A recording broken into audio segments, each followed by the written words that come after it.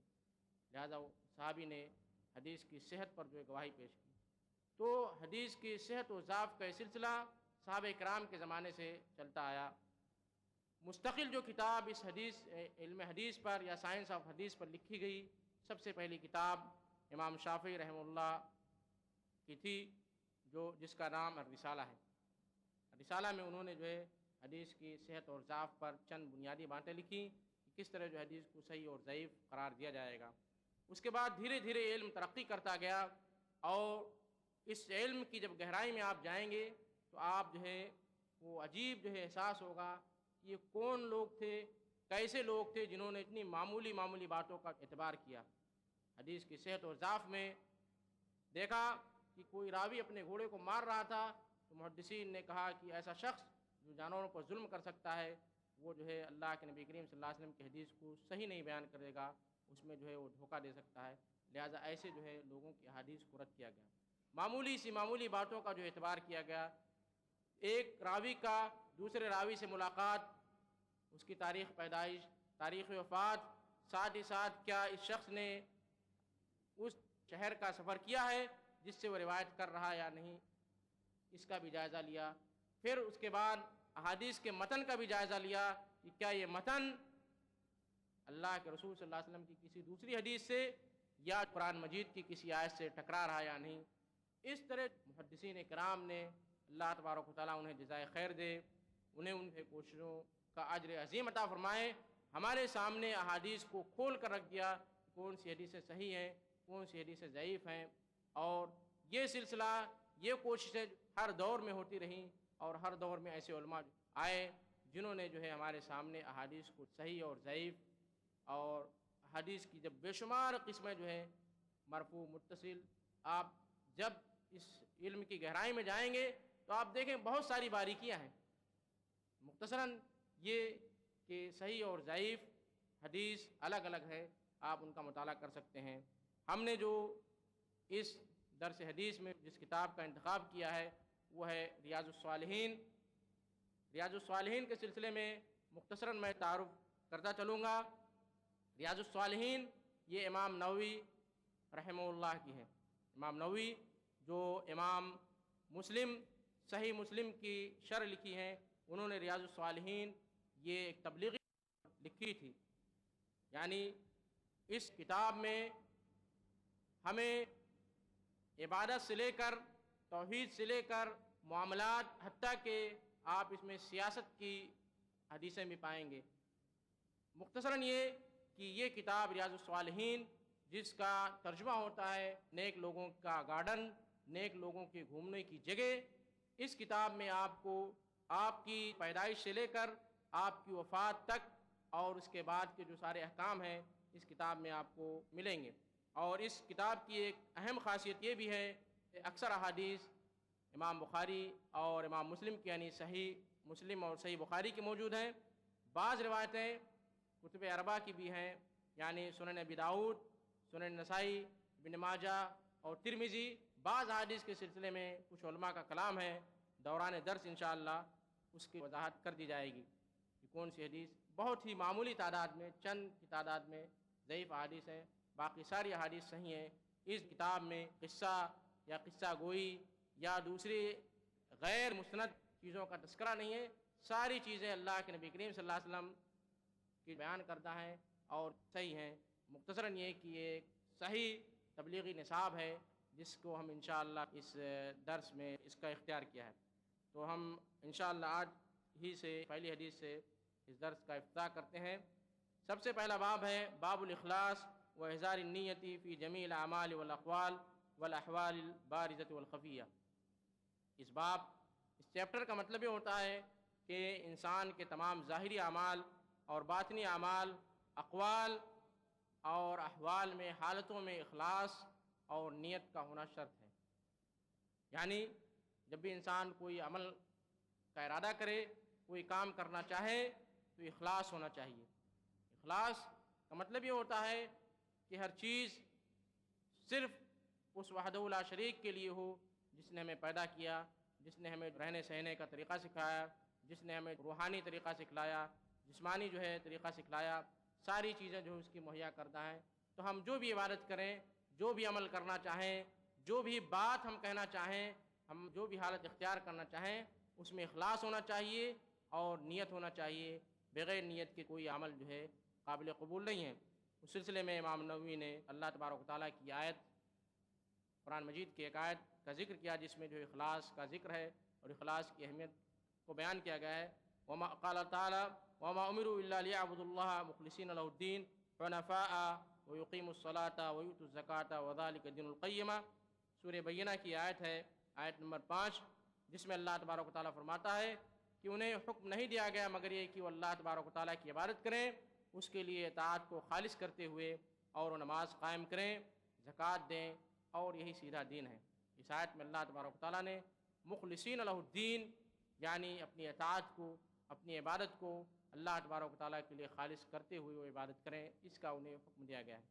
اس سلسلے میں انہوں نے امام بخاری کی پہلی حدیث حضرت عمر رضی اللہ تعالیٰ عنہ کی ذکر کی، انما الاعمال بالنیات وانما لکل امرئ ما نوى فمن كانت هجرته الى الله ورسوله فهجرته الى الله ورسوله ومن كانت هجرته الى دنيا ليصيبها او امرأة يتزوجها فهجرته الى ما هاجر اليه. اس جو حدیث کو ذکر کیا جس کا مفہوم یہ ہے کہ سارے اعمال کا دار و مدار نیتوں پر ہے، اور ہر انسان کو وہی ملے گا جو اس نے نیت کی. لہذا جس نے ہجرت کی اللہ اور اس کے رسول کی نیت سے، اللہ اور اس کے رسول کے لیے، تو اسے اس کی ہجرت کا ثواب ملے گا. اور جس نے ہجرت کی کسی دنیا کا مقصد حاصل کرنے کے لیے یا کسی عورت سے نکاح کے لیے، تو اسے وہی ملے گا جس کی اس نے ہجرت کے ذریعے نیت کی تھی. اسی پر میں اپنے اس درس حدیث کو ختم کرتا ہوں. آخر دعوانا الحمدللہ رب العالمین. مصطفیٰ جان رحمت پہ لاکھوں سلام، شمع بز میں ہدایت پہ لاکھوں سلام. مصطفیٰ جان رحمت پہ لاکھوں سلام، شمع بز میں ہدایت پہ لاکھوں سلام. جس سہانی گھڑی چمکا طیبہ کا چاند، اس دل افروز ساعت پہ لاکھوں سلام. مصطفیٰ جان رحمت پہ لاکھوں سلام، شمع بز میں ہدایت پہ لاکھوں سلام. جس سوہانی گھڑی چمکا طیبہ کا چاند، اس دل افروز ساعت پہ لاکھوں سلام. مصطفیٰ جان رحمت پہ لاکھوں سلام، شمع بز میں ہدایت پہ لاکھوں سلام. شہر یار ایرم تاجدار حرم، نو بہار شفاعت پہ لاکھوں سلام. مصطفیٰ جان رحمت پہ لاکھوں سلام، شمع بز میں ہدایت پہ لاکھوں سلام. شہر یار ایرم تاجدار حرم، نو بہار شفاعت پہ لاکھوں سلام. مصطفیٰ جان رحمت پہ لاکھوں سلام، شمع بز میں ہدایت پہ لاکھوں سلام. جن کے سجدے کو محراب کعبہ جھکی، ان بھووں کی لطافت پہ لاکھوں سلام مصطفیٰ جان رحمت پہ لاکھوں سلام شمع بز میں ہدایت پہ لاکھوں سلام جن کے سجدے کو محراب کعبہ جھکی ان بھووں کی لطافت پہ لاکھوں سلام مصطفیٰ جان رحمت پہ لاکھوں سلام شمع بز میں ہدایت پہ لاکھوں سلام جس طرف اٹھ گئی دم میں دم آ گیا اس نگاہ عنایت پہ لاکھوں سلام مصطفیٰ جان رحمت پہ لاکھوں سلام شمع بز میں ہدایت پہ لاکھوں سلام جس طرف اٹھ گئی دم میں دم آ گیا اس نگاہ عنایت پہ لاکھوں سلام مصطفیٰ جان رحمت پہ لاکھوں سلام شمع بز میں ہدایت پہ لاکھوں سلام ہاتھ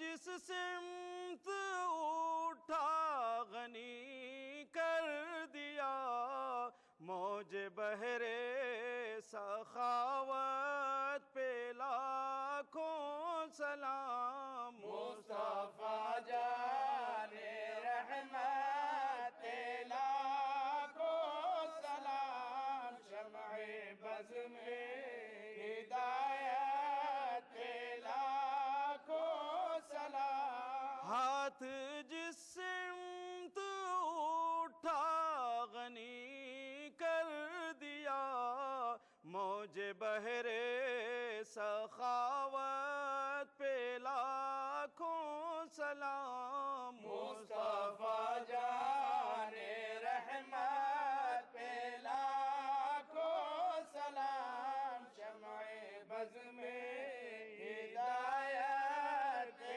لاکھوں سلام جن کے سجدے کو محراب کعبہ جھکی ان بھووں کی لطافت پہ لاکھوں سلام مصطفیٰ جان رحمت پہ لاکھوں سلام شمع بز میں ہدایت پہ لاکھوں سلام ایک میرا ہی رحمت پداوا نہیں شاہ کی ساری امت پہ لاکھوں سلام مصطفیٰ جان رحمت پہ لاکھوں سلام شمع